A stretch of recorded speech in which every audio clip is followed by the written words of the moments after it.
My daughter ghosted me for 10 years after a nasty divorce. Now she's back, but only for the inheritance. I gave her a reality check she never expected. I'm a 52-year-old man, and I've been estranged from my daughter, Lily, 26F, for the past 10 years. It's been a long and difficult journey, and I'm writing this post because I'm at a crossroads and could use some outside perspective. To give you some background, I was married to my ex-wife, Karen, 50F, for 20 years. We met in college. I was studying construction management, and she was majoring in journalism. We fell in love quickly and got married right after graduation. We had Lily when we were both in our mid-20s, and for a long time I thought we were happy. I started working as a contractor, which meant long hours and sometimes being away from home for extended periods. It was tough, but I was determined to provide a good life for my family.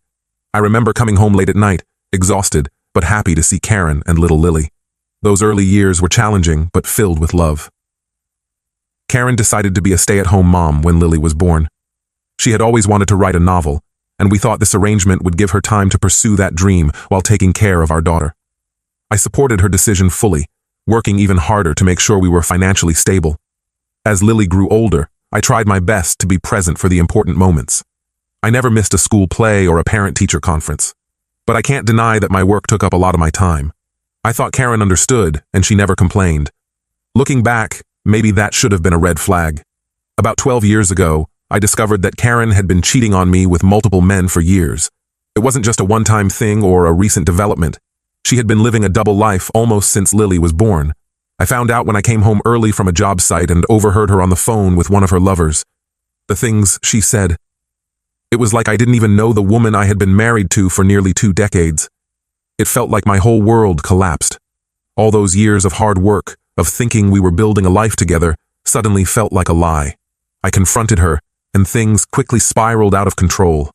Karen didn't even try to deny it. She said she felt neglected, that I was never there, that she needed more than I could give her. It was like a knife to my heart. I started drinking heavily to cope with the pain and anger. I'm not proud of it, but I was lost. We separated, and the divorce process was ugly and drawn out. Karen used her journalism contacts to spread rumors about me in our community. Suddenly, I was the bad guy. The neglectful husband who drove his wife to seek comfort elsewhere. It was infuriating and humiliating. During this time, Lily was 16 and caught in the middle of it all. I was so consumed by my own pain that I didn't realize how much it was affecting her. Karen, being home more often, had a closer relationship with Lily and managed to convince her that I was the bad guy in the situation. She told Lily that I had neglected the family for years and that my drinking was proof that I didn't care about them. I tried to explain my side of the story to Lily, but she was angry and hurt. She refused to listen and eventually cut off all contact with me. The last time I saw her was at her high school graduation, where she barely acknowledged my presence. I remember standing there, watching her accept her diploma, feeling like a stranger at what should have been one of the proudest moments of my life. For years, I tried to reach out to Lily. I sent birthday cards, Christmas gifts, and even tried to contact her through social media. But she had blocked me everywhere. It was like I had ceased to exist in her life. Every year on her birthday, I would sit by the phone, hoping she might call. She never did. The pain of losing my daughter was almost worse than the divorce itself. I threw myself into work and tried to rebuild my life. I quit drinking and focused on my health. I even started volunteering at a local community center to keep myself busy. I thought, if I could just show Lily that I had changed, maybe she would give me another chance. My mother, Lily's grandmother, was my rock during this time. She was the only family I had left, and we grew very close. She often talked about Lily and how much she missed her. It broke my heart that they couldn't see each other. My mother never lost hope that Lily would come around eventually. 5 years ago, my mother was diagnosed with Alzheimer's. It was a difficult time, and I became her primary caregiver. I moved her into my home and did my best to make her comfortable. As her condition worsened, she would often mistake me for my father and ask about Lily. It was heartbreaking to see her confusion and to have to remind her over and over that Lily wasn't in our lives anymore. I tried to reach out to Lily again during this time, thinking she might want to see her grandmother before the disease progressed too far. But my messages went unanswered.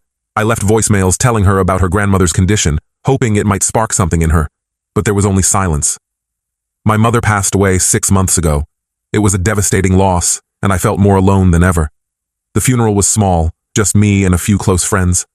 As I stood by her grave, I couldn't help but think about how Lily should have been there. My mother had loved her so much, and Lily didn't even know she was gone. I inherited my mother's estate, which included several rental properties and a significant amount of savings.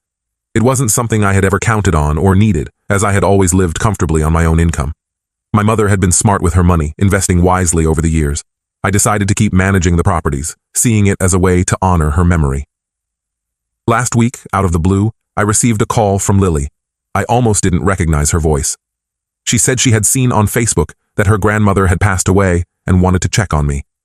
I was shocked and cautiously hopeful.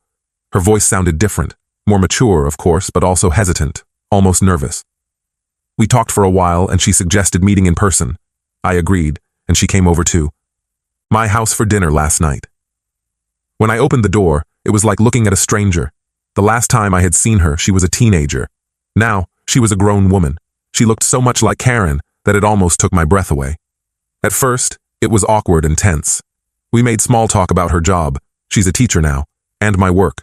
She's engaged now and planning her wedding for next year. I wanted to ask her so many questions, to bridge the gap of the last 10 years, but I held back, afraid of pushing too hard. As the evening went on, we finally addressed the elephant in the room. I asked her why she had cut me out of her life so completely. She said she regretted how things had turned out, and that she had been too young to understand the complexity of the situation. She admitted that her mother had influenced her perception of me, painting me as the villain in their story. I was starting to feel hopeful about rebuilding our relationship when Lily dropped a bombshell. She said that she had always assumed she would inherit her grandmother's estate and was surprised when she wasn't contacted by any lawyers. She asked if I would consider sharing the inheritance with her, as she could use the money for her upcoming wedding and to buy a house with her fiancé. I was stunned. After 10 years of no contact, this was why she had reached out. All the hope I had been feeling suddenly deflated. I told her that I needed time to think about it and that I was disappointed that this seemed to be her primary motivation for reconnecting. Lily got defensive and said that the inheritance was secondary to wanting to rebuild our relationship. She said she had been meaning to reach out for years, but never found the right moment. She also mentioned that her mother had always told her that her grandmother wanted her to have the inheritance. I'm torn. On one hand, I've missed my daughter terribly and want nothing more than to have her back in my life. I've dreamed of this moment for years, of having the chance to explain, to make things right. But on the other hand, I can't shake the feeling that she's only interested in the money. I don't know if I can trust her intentions. I haven't given her an answer yet about the inheritance. Part of me thinks that if I share it with her, it might open the door to rebuilding our relationship. But another part feels like I would be rewarding her for years of silence and only reaching out when there was something to gain. I'm not sure what to do. Should I give her part of the inheritance? Should I try to rebuild our relationship regardless? Or should I protect myself from potentially being hurt again? The thought of losing her a second time is almost unbearable, but so is the idea of being used for money. Any advice would be appreciated. I've been carrying this weight for so long, and I just want to make the right decision. I want my daughter back, but I'm scared of being hurt again. I'm scared that if I say no to the inheritance, she'll disappear from my life again. But if I say yes, will our relationship ever be genuine? Update 1. It's been a week since my last post, and a lot has happened. I want to thank everyone for their advice and support. It's given me a lot to think about, and I'm grateful for the different perspectives. After much consideration, I decided to meet with Lily again to have an honest conversation about everything. I invited her over to my house, thinking a neutral, private setting would be best for such a difficult discussion. I spent the day before her visit looking through old photo albums, reminiscing about the good times we had when she was young. It made me both hopeful and sad, thinking about all the years we've lost. When Lily arrived, I could tell she was nervous. She kept fidgeting with her engagement ring, a habit she's had since she was a child. We sat down in the living room, surrounded by photos of her growing up. I started by telling her how much I've missed her over the years, and how happy I was that she reached out. But I also expressed my concerns about her motivations, especially regarding the inheritance. To my surprise, Lily broke down in tears. She confessed that while the inheritance was initially what prompted her to contact me, she realized how much she had missed out on over the years. She told me about how she had struggled with guilt and confusion, especially as she got older and started to question the narrative her mother had fed her. Lily revealed that her relationship with Karen had become strained over the years. As an adult, she began to see through some of her mother's manipulations and realized that things weren't as black and white as she had been led to believe. She shared a memory from when she was 18, just after she had cut contact with me. She had found an old birthday card I had sent her, hidden in Karen's desk. It was the first time she realized that I had been trying to reach out all along. She also shared something that shocked me. Karen had remarried a few years ago to a man who turned out to be controlling and verbally abusive. Lily said she often found herself wondering what I would have done or said in certain situations, and it made her realize how much she missed having a father figure in her life. She talked about a particularly bad fight between Karen and her stepfather, where she had almost called me but lost her nerve at the last minute. I listened to everything Lily had to say, and I could feel my heart softening. I shared with her some of my own struggles over the years, my battle with alcoholism after the divorce, my loneliness, and the pain of losing my mother. I told her about all the times I had tried to reach out and how much it hurt when she didn't respond. I showed her the box, where I had kept all the returned birthday and Christmas cards, each one a painful reminder of our estrangement. We both ended up crying and hugging each other. It felt like 10 years of pain and misunderstandings were finally being addressed. Lily apologized for believing her mother's lies, and I apologized for not fighting harder to stay in her life. It was a cathartic moment for both of us. After we had calmed down, we talked about the inheritance. I explained to Lily that while I understand why she might have thought she was entitled to it, legally and ethically, it belongs to me. I told her that I had already made plans for most of the money, including setting up a scholarship fund in my mother's name at the local community college where she used to teach. However, I also told Lily that I would be happy to help her with her wedding expenses and contribute towards a down payment on a house, not as an inheritance, but as a gift from a father to his daughter. I made it clear that this was not conditional on our relationship, but something I wanted to do because I care about her. Lily was very grateful and apologized again for how she had approached the situation initially. We agreed to take things slow and work on rebuilding our relationship. She showed me pictures of her fiancé and told me about their plans for the future. It was bittersweet, realizing how much of her life I had missed, but I was grateful for the chance to be part of it now. We've made plans to meet regularly, and Lily has even suggested that we could start seeing a family therapist together to work through some of our issues.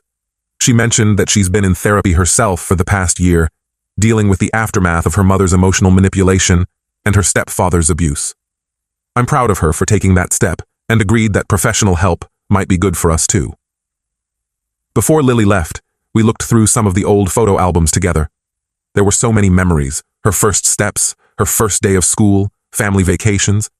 It was emotional for both of us, but it also felt like the beginning of healing. Lily asked if she could borrow one of the albums, saying she wanted to remember the good times we had. I know we have a long way to go, and there will probably be more difficult conversations ahead. But for the first time in years, I feel like I have my daughter back. It's not perfect, and we both have a lot of healing to do, but it's a start. As I watched Lily drive away, I felt a mix of emotions: hope, fear, joy, and sadness. I'm cautiously optimistic about the future, but I'm also aware that we have a lot of work to do. I'm committed to being the father she needs now, even if I can't make up for the years we've lost. Thank you all again for your support and advice. It really helped me approach this situation with a clear head and open heart. I'll keep you updated on how things progress. Update 2. It's been about a month since my last update, and I wanted to share some recent developments. The past few weeks have been a roller coaster of emotions, with both highs and lows as Lily and I navigate our newfound relationship. Lily and I have been meeting regularly, usually once a week for dinner or coffee. We've been slowly getting to know each other again, sharing stories about our lives over the past decade. It's been both wonderful and painful, wonderful to be reconnecting, but painful to realize how much we've missed out on. Last week, she brought over her high school yearbook, and we spent hours going through it. She pointed out her friends, told me about her favorite teachers, and even showed me a picture of her at prom. It hurt to realize I had missed all of these important moments, but I'm grateful she's willing to share them with me now. Lily has been opening up more about her relationship with Karen. She told me about how, after the divorce, Karen would often badmouth me, telling Lily that I had abandoned them. It's hard to hear how my ex-wife poisoned my daughter against me, but I'm trying to focus on the present rather than dwelling on the past. Lily admitted that as she got older, she started to see inconsistencies in her mother's stories, which led her to question everything she had been told. Last week, Lily invited me to meet her fiancé, Mark. We met at a local restaurant, and I was nervous, to say the least. I spent hours beforehand trying to decide what to wear, what to say, how to act. I wanted to make a good impression, to show Lily that I could be the father she needed. Mark turned out to be a nice guy, an accountant who seems to genuinely care for Lily. He was respectful and seemed interested in getting to know me. We talked about his family, his job, and their plans for the future. It was surreal sitting there with my daughter and her future husband, feeling like a part of her life again. During dinner, Lily surprised me by asking if I would walk her down the aisle at her wedding. I was touched and agreed immediately. It feels like a big step in rebuilding our relationship. I couldn't help but think about how, just a month ago, I thought I'd never even be invited to her wedding, let alone play such an important role. However, not everything has been smooth sailing. Karen, my ex-wife, found out that Lily and I have reconnected. She called me, furious, accusing me of trying to turn Lily against her. I tried to explain that wasn't the case, but she wouldn't listen. She brought up old arguments from our marriage, accusing me of neglect and emotional abandonment. It was like being transported back in time to our worst fights. I did my best to stay calm, but it was difficult not to get dragged into the old patterns. The next day, Lily called me, upset. Apparently, Karen had called her too, telling her that I was manipulating her and that she shouldn't trust me. Lily assured me that she didn't believe her mother, but it's clear that Karen's interference is causing her stress. Lily told me about how Karen had threatened to cut her off if she continued to have a relationship with me. It's putting Lily in an impossible position, forced to choose between her parents. I'm worried about how this might affect our fragile reconciliation. Lily suggested that we stick to our plan of seeing a family therapist, thinking it might help us navigate these complicated dynamics. Our first session is scheduled for next week. I'm nervous about it, but I know it's necessary if we want to move forward in a healthy way. On a more positive note, I've started helping Lily plan her wedding. We've been looking at venues together, and it's been a great way to bond. Last weekend, we visited a beautiful outdoor garden that Lily fell in love with. As we walked around discussing seating arrangements and decorations, I felt a surge of fatherly pride. I've also made good on my promise to help with the expenses, which Lily has been very appreciative of. Lily has been sharing more about her life with me. She told me about her job as a high school English teacher and how she sometimes sees herself in her students. She admitted that she often thought of me when dealing with troubled teens, wondering if I had felt the same helplessness when she pushed me away. These conversations are bittersweet. I'm glad she's opening up, but they're also reminders of all the time we've lost. I'm trying to remain cautiously optimistic, but I can't help but worry about what other challenges we might face. Karen's reaction has reminded me of how messy things can get, and I'm concerned about how it might affect Lily. I don't want her to feel torn between her parents, but I also don't want to step back just because Karen is causing problems. For now, I'm focusing on taking things one day at a time and enjoying the time I get to spend with my daughter. It's more than I ever thought I'd have again, and I'm grateful for it. Next week, Lily wants to introduce me to some of her friends. It's a small step, but it feels significant, like she's really trying to integrate me back into her life. As I write this, I'm looking at a recent photo of Lily and me that we took during our last dinner. It's on my fridge now, a tangible reminder of the progress we've made. There's still a long road ahead, but for the first time in years, I feel hopeful about the future. Update 3. It's been 3 months since my last update, and a lot has happened. I wish I could say everything has been going smoothly, but we've hit some bumps in the road. The good news first, Lily's wedding planning is in full swing, and I've been involved every step of the way. We've chosen a venue, and Lily has asked me to help her pick out her wedding dress. It's been an emotional experience, and I'm looking forward to walking her down the aisle. Last week, we went to a bridal shop together. Watching Lily try on wedding dresses was surreal. I found myself tearing up, thinking about how I almost missed this moment. Lily and I have been spending more time together outside of wedding planning too. We've started a tradition of having Sunday brunch together. It's become something I look forward to all week. We talk about everything and nothing, her work, my projects, books we've read. It feels like we're making up for lost time. Now, for the challenging part. Remember how I mentioned Karen's interference? Well, it's gotten worse. She's been constantly calling and texting Lily, trying to guilt her about spending time with me. It's putting a lot of stress on Lily, and it's starting to affect our relationship. Last week, Lily canceled our brunch plans because Karen had shown up at her apartment unannounced and refused to leave. We've been seeing the family therapist regularly, which has been helpful in many ways. It's given us tools to communicate better and work through some of our past issues. However, it's also brought up a lot of painful memories and emotions. In our last session, the therapist suggested we talk about the day Lily decided to cut contact with me. It was a difficult conversation, bringing up feelings of anger, hurt, and regret on both sides. In that session, Lily admitted that she still harbors some resentment towards me for not fighting harder to stay in her life when she was younger. Even though she understands now that I tried, she said part of her still feels abandoned. It was hard to hear, but I'm glad she felt safe enough to express those feelings. She talked about how she used to wait by the phone on her birthday, hoping I'd call, not knowing that I was doing the same thing. On my part, I've had to confront some of my own lingering anger and hurt. I've realized that while I'm overjoyed to have Lily back in my life, I'm also scared of being hurt again. The therapist is helping me work through these fears, encouraging me to be open with Lily about my feelings. Last week, things came to a head when Karen showed up unannounced at my house while Lily was visiting. She was angry and demanded to be part of our reconciliation process. It turned into a heated argument, with Lily caught in the middle. Karen accused me of trying to buy Lily's love with the promise of inheritance and wedding money. She brought up old grievances from our marriage, things I thought we'd left behind years ago. In the end, Lily stood up to her mother, telling her that she's an adult and can make her own decisions about who she wants in her life. It was a proud moment for me, but I could see how much it pained Lily to be in that position. After Karen left, Lily broke down crying, saying she felt torn between her parents and guilty for hurting her mother. After Karen left, Lily and I had a long talk. We both agreed that while we want to continue working on our relationship, we need to set some boundaries, especially when it comes to Karen's involvement. Lily suggested that we might need to take a step back from our frequent meetings, at least until things calm down with Karen. It hurt to hear, but I understand she's in a difficult position. We're taking things day by day. Some days are great, filled with laughter and new memories. Other days are tough, as we navigate the complicated emotions and dynamics of our family. Yesterday, Lily called me in tears after another fight with Karen. I felt helpless, wanting to fix everything for her, but knowing I can't. Despite the challenges, I'm still grateful for this second chance with my daughter. It's not easy, and it's not always pretty, but it's real. We're both committed to making it work, whatever that might look like. As Lily's wedding day approaches, I'm filled with a mix of emotions, joy, nervousness, and a deep sense of gratitude. No matter what happens, I'll always cherish this time I've had to reconnect with my daughter.